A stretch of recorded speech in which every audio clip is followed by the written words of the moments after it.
بسم اللہ الرحمن الرحیم۔ شروع کرتی ہوں اللہ پاک کے بابرکت نام سے جس نے مجھے بولنا سکھایا۔ سود کھانے کی سزا۔ دیکھا جائے تو آج دنیا میں صرف اور صرف پیسے کو ہی اہمیت دی جاتی ہے۔ ضرورت زندگی میں بھی پیسے کی اہمیت زیادہ ہو گئی ہے کیونکہ انسان نے اپنی ہر ضرورت پیسہ ہی بنا لیا ہے۔ یہ پیسہ انسان نے خود کی کمزوری بنا لیا ہے۔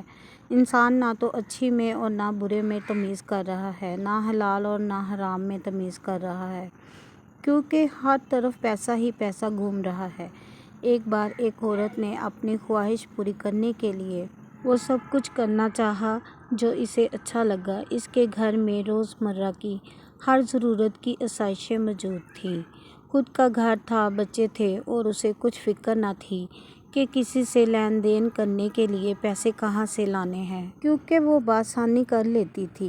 پیسہ اور زیورات اور نئی نئی چیزیں لینے کی اس عورت کی خواہشیں تھیں، تو وہ عورت نے سود پر پیسے دینا شروع کر دیے، کیونکہ وہ چاہتی تھی کہ لوگ اس کی واہ واہ کریں اور ہر طرح سے اسی کو جانیں۔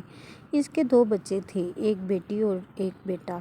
اس کا شوہر محنت مزدوری کر کے لاتا اور جو کماتا اپنی بیوی کو دے دیتا۔ اسے کوئی سروکار نہ تھا کہ بعد میں وہ پوچھ لے کہ میں جو کماتا ہوں اس کا تم کیا کرتی ہو، اور آج کچھ اسپیشل پکایا ہے تو کہاں سے پکایا ہے، پیسے کہاں سے آئے ہیں، اور ساری خواہشیں کیسے پوری کرتی ہو، اور زیورات کہاں سے لاتی ہو، اور نیا فون کہاں سے لیا ہے۔ اس کے شوہر نے کبھی نہیں پوچھا، حالانکہ اس کے شوہر کی تنخواہ بس اتنی تھی کہ وہ صرف ضرورت زندگی اچھے سے گزار سکے۔ مگر بڑی بڑی خواہشیں وہ جو عورت پوری کرتی تھی وہ اس کے شوہر کی تنخواہ سے بڑھ کر تھی، مگر پھر بھی اس کے شوہر نے اس سے کبھی نہ پوچھا۔ ایک دن ایک لاچار، بے سہارا اور مجبور لڑکی آئی اس عورت کے پاس، تو اس عورت نے اس کی مجبوری سن کر اسے پیسے تو دے دیے، مگر سختی سے کہہ دیا کہ یہ جو پیسے دے رہی ہوں سود سمیت واپس لوں گی۔ اس وقت اس لاچار مجبور لڑکی نے پیسے لے تو لیے، مگر پھر اس لڑکی سے پیسے واپس نہ لوٹائے گئے، تو وہ عورت اس لڑکی کو ذلیل کرنے لگی۔ اس کے گھر میں جو معقول ضرورت اشیاء تھی وہ اٹھانے لگی، اور وہ لڑکی نے ہاتھ جوڑے گڑ گڑاتی روتی ہوئی کہتی کہ خالہ میں آپ کے پیسے لوٹا دوں گی، مگر مجھے کچھ ٹائم اور دے دو، مگر وہ کسی طرح نہ مانی اور اس کے گھر کی چیزیں لے گئی۔ اس لڑکی کے بچے چین سے نہ سوتے روتے رہتے، کیونکہ پنکھا اور چارپائیاں وہ عورت لے گئی تھی جس عورت نے اسے سود پر پیسے دیے تھے۔ زمین پر سونے اور گرمی کی وجہ سے بچے بہت روتے اور ان کی ماں بیچاری تڑپ اٹھتی، مگر سود پر پیسے دینے والی عورت کو رحم نہ آیا۔ پھر اس سود پر دینے والی عورت کا حال برا ہو گیا، اس کے دونوں بچے بیمار ہو گئے اور ان کی ایسی حالت ہو گئی کہ وہ موت کے قریب پہنچ گئے۔ اس عورت نے گھر میں جتنے بھی شوق پال رکھے تھے سب کچھ بیچنا پڑا، زیور، موبائل، گاڑی اور بھی شوقیہ چیزیں تھیں سب بیچنی پڑی، مگر پھر بھی اس کے دونوں بچے ٹھیک نہ ہوئے۔ کرتے کرتے اس کو گھر کی ہر ایک اشیاء بیچنی پڑی، مگر بچے ٹھیک ہونے کو نہ تھے۔ وہ روتے کراتے ہاسپٹل سے باہر نکلی تو کوئی سفید پوش سامنے آیا جو کہ اللہ پاک کا فرشتہ سا معلوم ہوتا تھا۔ اس نے اس عورت سے رونے کی وجہ پوچھی تو وہ عورت زاروں قطار رونے لگی اور بولی بابا میرے 2 بچے ہیں مگر دونوں سخت بیمار پڑ گئے ہیں، میں نے پانی کی طرح پیسہ لگا دیا، یہاں تک کہ گھر کی سب چیزیں بیچ دی ہیں، مگر پھر بھی وہ ٹھیک نہیں ہو رہے، میں کیا کروں، کہاں جاؤں، کچھ سمجھ نہیں آ رہی مجھے۔ تو پھر اس اللہ کے بندے یعنی فرشتے نے کہا کہ یہ تمہارے گناہوں کی سزا ہے جو تم سود کھاتی رہی ہو اور اپنے بچوں کو سود کھلاتی رہی ہو۔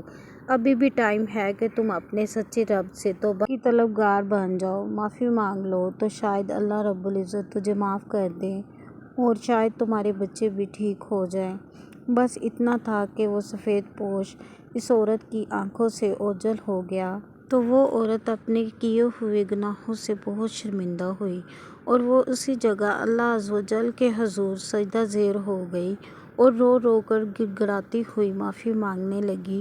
تو اللہ پاک کا معجزہ دیکھیں کہ اس عورت کے بچے بھی ٹھیک ہو گئے اور پھر سے وہ اپنی چھوٹی سی دنیا میں ہنسی خوشی زندگی بسر کرنے لگی اور وہ بہت ہی سادہ اور نیک عورت بن گئی۔ نبی پاک صلی اللہ علیہ وآلہ وسلم کا فرمان ہے کہ ایک بار ہمارے پیارے نبی حضرت محمد صلی اللہ علیہ وآلہ وسلم آگے بڑھے تو کچھ لوگوں کو دیکھا کہ وہ خون کے دریا میں پڑے اور ان کے پیٹوں میں پتھر پڑے ہیں، تو جبریل امین سے پوچھا کہ یہ کون بد نصیب لوگ ہیں؟ تو جبریل علیہ السلام عرض کرنے لگے کہ یا رسول اللہ صلی اللہ علیہ وآلہ وسلم، یہ وہ بدبخت لوگ ہیں جو سود کھاتے تھے۔ سود لینا اور سود دینا اور سود کی رقم میں گواہ بننا، سب پر اللہ پاک کا عذاب یہی ہے۔ اللہ سبحانہ وتعالیٰ نے اتنی سختی کے ساتھ ہمیں سود لینا اور دینے سے منع فرمایا ہے۔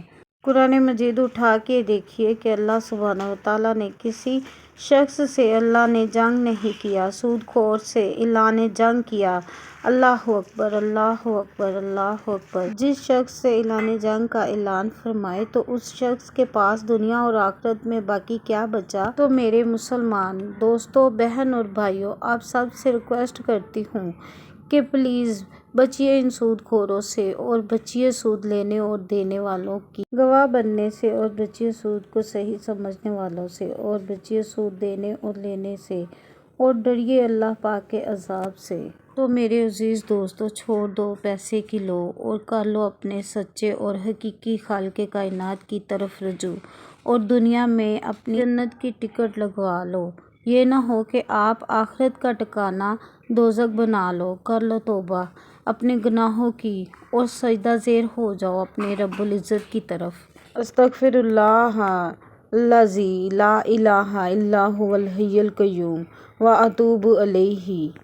ترجمہ: میں مغفرت اور بخشش چاہتا ہوں یا چاہتی ہوں اس اللہ سے جس کے سوا کوئی معبود نہیں۔ وہ حی القیوم ہے، ہمیشہ رہنے والا اور سب کا کارساز ہے، اور میں اس کی طرف رجوع کرتا یا کرتی ہوں۔ جزاک اللہ خیر۔ الصلاۃ والسلام خاتم النبیین یا ارحم الراحمین۔